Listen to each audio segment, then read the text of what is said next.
Días para todos. El día de hoy les vamos a presentar nuestro proyecto final que denominamos Diseño de Estructuras de Drenaje para una vía terciaria del área rural del municipio de Ibagué.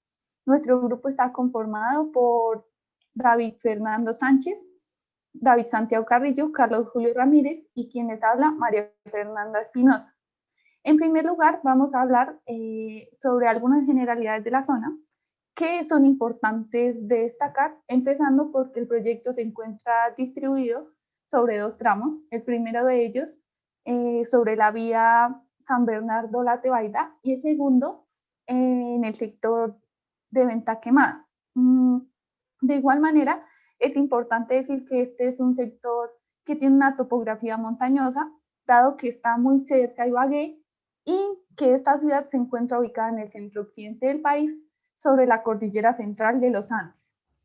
Su temperatura promedio por lo general es de 28 grados centígrados y periodo de lluvia está alrededor de 9 meses. Para obtener la información del proyecto de primera mano, hicimos uso de Google Earth, dado que el ingeniero diseñador de vigas nos envió el archivo KML para tener con certeza la topografía del lugar. De igual forma, es importante decir que la visita de campo fue realizada a través de este mismo software, considerando pues las condiciones actuales dadas por la pandemia y que este permitía hacer un reconocimiento general de la misma. Encontramos varias características interesantes. La primera es que hay vegetación a lo largo del abscisado de la vía, algunos espacios sin ella, pero no en un gran porcentaje. De igual manera, encontramos que hay algunas quebradas que transportan el agua y evitan que ésta fluya sobre la carretera. Entre otros puntos también interesantes que se destacan a detalle en el documento. Para hablar un poco más del estudio hidrológico, recurrimos a la información dada por el IDEAM en el Observatorio de Aguas, en donde pudimos extraer las precipitaciones máximas mensuales para varios años. Y con ellas poder construir las curvas IDF. Cabe decir que el procedimiento general fue de las precipitaciones obtenidas, sacar primero la máxima por mes, luego la máxima por año, seguida de un promedio general para sacar así la precipitación máxima en 24 horas y poder usar la metodología propuesta por Vargas y Díaz Granados. Los coeficientes empleados fueron los de la región andina, considerando que Tolima se encuentra ubicado en dicha región. De igual manera, cabe decir que a partir de las intensidades fue posible construir las curvas IDF para varios tipos de retorno, tal y como se puede evidenciar en la ilustración. Y finalmente, como parte del estudio hidrológico, se hizo la construcción del dietograma de diseño, el cual básicamente fue construido a partir de las curvas IDF para un periodo de 20 años, el cual muestra la precipitación versus la duración, tal y como se puede evidenciar en la ilustración 49. Ahora bien, el siguiente paso que hicimos fue la delimitación de nuestras cuencas para cada hora de drenaje. Lo que hicimos fue usando la herramienta de Google Earth, pues fuimos mirando como las formaciones que estaban presentes en la zona y a su vez íbamos como intentando buscar los picos que se generaban a través de las montañas. Para esto íbamos como moviendo el cursor sobre la cima de las montañas, buscando el punto más alto, y sobre ese punto íbamos creando los polígonos. Básicamente también para determinar las cuencas fuimos mirando como formaciones de vegetación que representaban como posibles pasos de agua, y mediante Street View confirmamos que realmente por ahí pasaba el agua. Y eso lo hicimos para los dos tramos. Fue un trabajo bastante visual y manual, pues debido a que la escala del proyecto no permitía un correcto uso de herramientas como ArcGIS, que mediante algoritmos, pues calculan estas cuencas automáticamente. Por otra parte, pues se realizó el cálculo de los caudales de diseño, utilizando pues dos metodologías. La primera metodología es la del método racional, eh, que básicamente tiene en cuenta los coeficientes de escorrentía, las intensidades.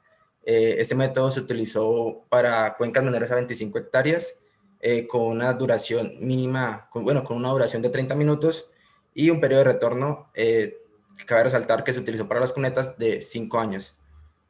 Y también se sacaron los coeficientes de escorrentía según es el tipo de cobertura y el tipo de vegetación, como se ve en las imágenes de las tablas.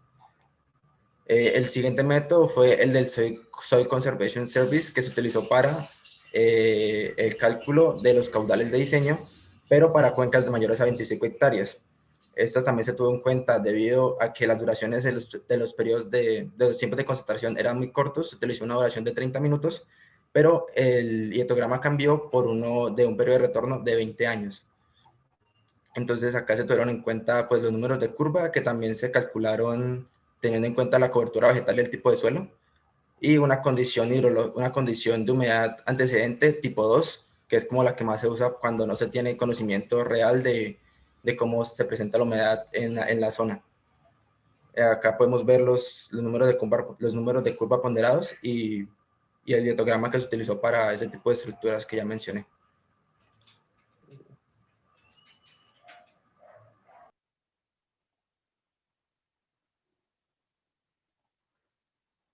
Listo. En cuanto al diseño de las cunetas, esta se realizó mediante un proceso iterativo y algo que caracterizaba este procedimiento es que no necesitaba un software específico para el diseño, sino se podía utilizar la herramienta de Microsoft Excel.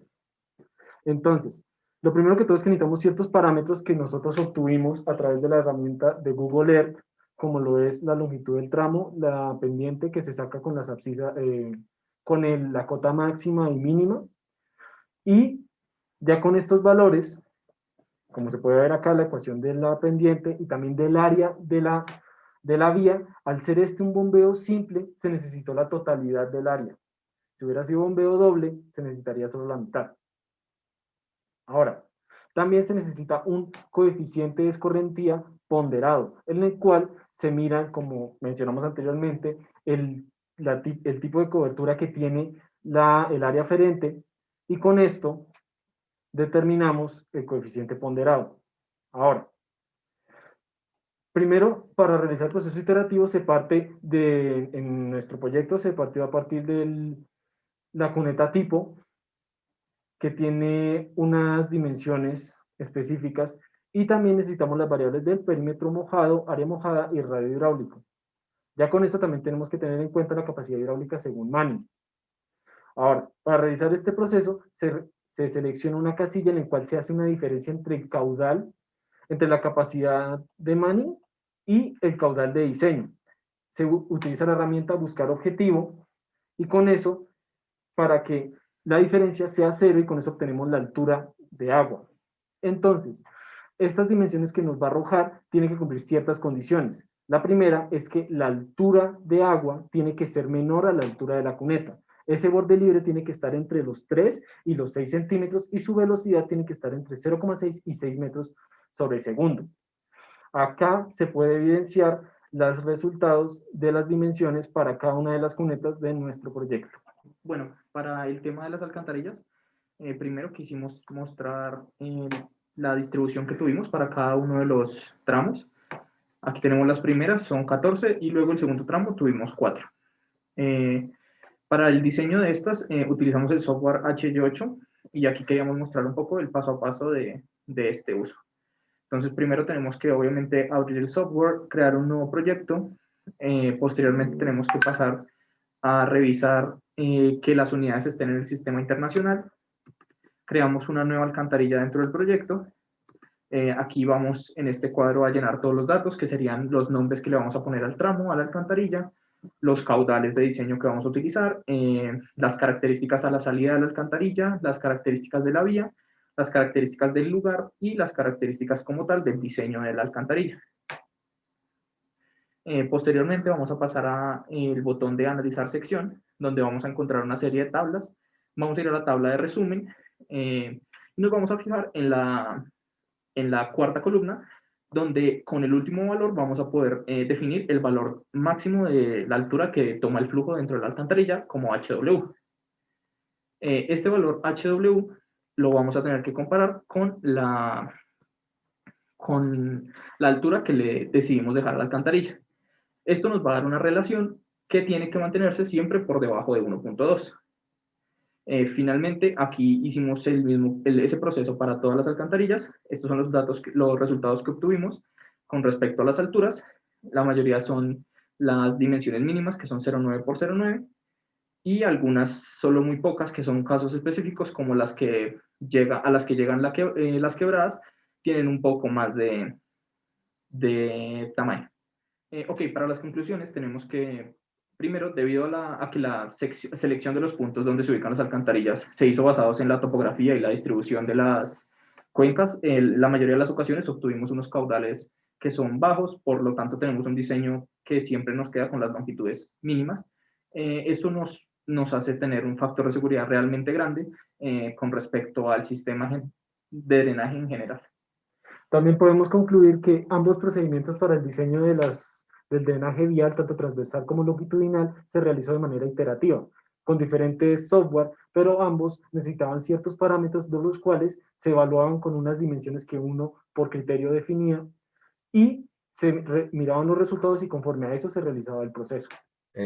Otra conclusión que podemos dar es que se manejaron números de curva muy bajitos debido a la cobertura vegetal presente y a la cantidad de cobertura vegetal que teníamos en la zona. Y por eso nos dan caudales de diseño demasiado bajos. Sin embargo, al tener dimensiones mínimas, creemos que estas estructuras son capaces de tener esto que es su debido capacidad si presentan situaciones con mayores caudales. Y eso sería todo. Muchísimas gracias.